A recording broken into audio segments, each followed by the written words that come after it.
సంగారెడ్డి జిల్లా అమీన్పూర్ మండలం బీరంగూడలో దొంగలు బీభత్సం సృష్టించారు. జై Bhavani jewellery and pawn broker షాప్లో హల్చల్ చేశారు. కస్టమర్ల మాదిరిగా వచ్చిన దొంగలు షాప్ యజమాని జయరామ్ను డమ్మీ రివాల్వర్తో బెదిరించారు. కళ్లలో కారం కొట్టి బంగారు నగలతో పరారయ్యారు.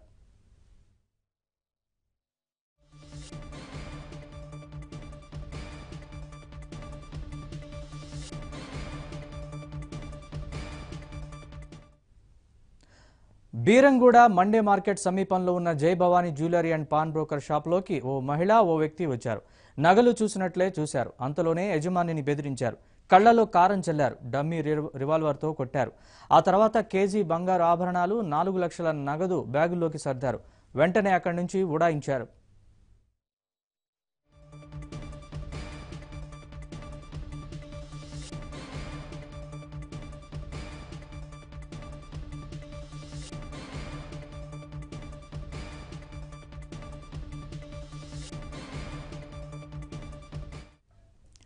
దొంగల దాడి, నగలు, నగదు దోచుకెళ్లిన దృశ్యాలన్నీ సీసీ కెమెరాలో రికార్డయ్యాయి. సమాచారం అందుకున్న వెంటనే ఘటనాస్థలానికి చేరుకున్నారు సంగారెడ్డి జిల్లా ఎస్పీ చంద్రశేఖర్ రెడ్డి, డీఎస్పీ సీతారాం.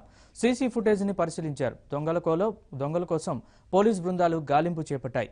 మరోవైపు దొంగల దాడిలో గాయపడ్డ బాధితుడు స్థానిక తిరుమల ఆసుపత్రిలో చికిత్స పొందుతున్నాడు.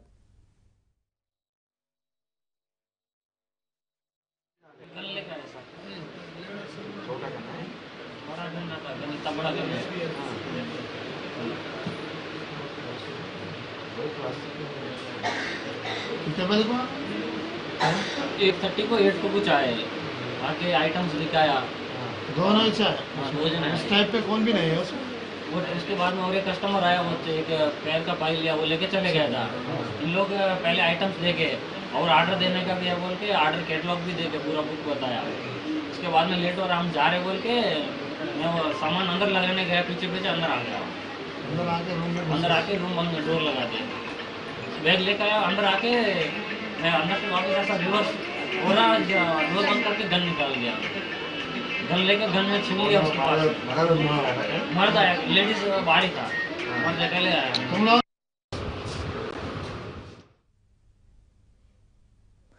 ఈ చోటికి సంబంధించి మరింత సమాచారాన్ని మా ప్రతినిధి శ్రీనివాస్ అడిగి తెలుసుకుందాం. శ్రీనివాస్, దొంగల్ని పోలీసులు పట్టుకున్నారా? తాజా అప్డేట్స్ ఏంటి?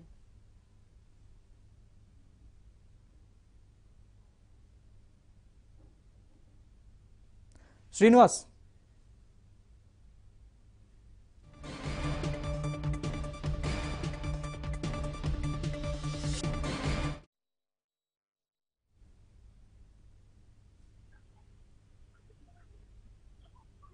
నరేష్, రాత్రి 2:30 వరకు కూడా పోలీసులు అక్కడే ఉన్నారు. పూర్తి స్థాయిలో విచారణ కొనసాగిస్తామని పోలీసులు చెప్తున్నారు. రాత్రి జిల్లా ఎస్పీ చంద్రశేఖర్ రెడ్డి కూడా సంఘటనా స్థలానికి చేరుకుని అక్కడ పరిస్థితిని పరిశీలించారు. అయితే వాళ్ళు ఏ విధంగా వచ్చారు, ఎక్కడి నుంచి వచ్చారు అనేది బయట ఉన్నటువంటి కెమెరాలను కూడా ఈ రోజు పరిశీలిస్తామని చెప్పారు. ఆ తర్వాత ఇంతకు ముందే 6 నెలల క్రితమే ఈ ఇద్దరు సభ్యులు షాప్ కు వచ్చి కస్టమర్ లాగా వచ్చినట్టు తెలిసింది. అయితే నిన్న ఉదయం నుంచి సాయంత్రం వరకు ఇదే ప్రాంతంలో తిరిగి రెక్కి నిర్వహించారు. పకడ్బందీ ప్లాన్ తోనే ఈ చోరీకి పాల్పడ్డట్టు తెలుస్తోంది. అయితే ప్రస్తుతానికి కొన్ని కీలకమైన ఆధారాలు దొరికాయి. అవి చెప్పడానికి మాత్రం పోలీసులు నిరాకరిస్తున్నారు. అయితే వీళ్ళు ఉదయమే ఇక్కడ ఒక ఆటోలో వచ్చి ఆటో దిగి అక్కడి నుంచి అదే ఏరియాలో సంచరించారు. అన్న తర్వాత మహిళ బుర్కా వేసుకుంటున్న మహిళ మరో వ్యక్తి అక్కడికి వచ్చారు. రాత్రి 10 గంటల ప్రాంతంలో దుకాణంలోకి వచ్చినటువంటి వ్యక్తులు నగలు కొనాలని చెప్పారు. ఈ క్రమంలోనే అతను లోపల అప్పటికే షాప్ మూసేయడానికి నగలన్నీ తీసుకొని సేఫ్ లాకర్ లో భద్రపరిచే ప్రయత్నం చేస్తున్నారు. ఆయన తన లోపలికి వెళ్ళిన క్రమంలోనే ఈ ఒక మహిళ ఈ మరో వ్యక్తి కలిసి లోపలికి వెళ్లారు. అతనితో పాటు అతను తీవ్రంగా కొట్టారు. డమ్మీ పిస్తోల్తో అతను బెదిరించారు. ఆ విజువల్స్ కూడా మనం ఎక్స్క్లూజివ్ గా రాత్రి ప్లే చేశాము. సీసీ ఫుటేజ్ కూడా ప్లే చేశాము. అయితే మొత్తానికి మాత్రం దొంగల ఎట్టి పరిస్థితితో పట్టుకుంటామని ఎస్పీ చంద్రశేఖర్ చెప్పారు. ఈ కేసును చాలా ప్రతిష్టాత్మకంగా తీసుకుని చెప్తున్నారు. 4 లక్షల నగదు అలాగే కిలో బంగారు నగలు పోయాయని బాధితుడు చెప్తున్నాడు. అయితే ఏ మేరకు పోయింది అన్నది మాత్రం ఈ రోజు వెల్లడిస్తామని పోలీసులు తెలిపారు. ప్రస్తుతానికి పూర్తి స్థాయిలో కేసు పరిశోధన కొనసాగుతుంది. త్వరలో నిందితులు పట్టుకుంటామని పోలీసులు చెప్తున్నారు. నరేష్, శ్రీనివాస్, అయితే షాప్ యజమాని ఏం చెప్తున్నాడు దొంగల ఆచూకీ గురించి? పోలీసులు కూడా దొంగల్ని పట్టుకోవడానికి ఎంతమంది బృందాలను ఏర్పాటు చేశారు?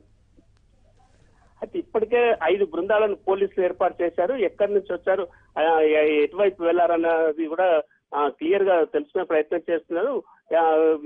పటాన్ చెరు నుంచి ఇటు జాతీయ రహదారిపై మొత్తం సీసీ కెమెరాలే సీసీ ఫుటేజ్ పూర్తిగా పరిశీలిస్తున్నారు. అయితే దొంగలు ఎక్కడి నుంచి వచ్చారు, ఎటువైపు వెళ్లారు అనేది పూర్తిగా ఇంకా తెలిసే అవకాశం లేదు. అయితే మొత్తానికి మాత్రం ఇది పకడ్బందీ ప్లాన్ గానే జరిగినట్టుగా అక్కడ పరిస్థితిని చూస్తే తెలుస్తుంది. బాధితుడు జయరాం చెప్పేదాన్ని బట్టి చూస్తే గతంలో వీళ్ళు ఇక్కడికి వచ్చారు, మా దుకాణంలోకి కస్టమర్లు మాదిగా వచ్చి బంగారం నగలు కొంటామని చెప్పి వెళ్ళిపోయారు. అయితే అది అదనుగా చూసుకొని చాలా రోజులుగా రెక్కి నిర్వహించి ఈ రోజు షాప్ లో చోరీకి పాల్పడవచ్చు అన్న అనుమానాలు వ్యక్తమవుతున్నాయి. ఓకే శ్రీనివాస్.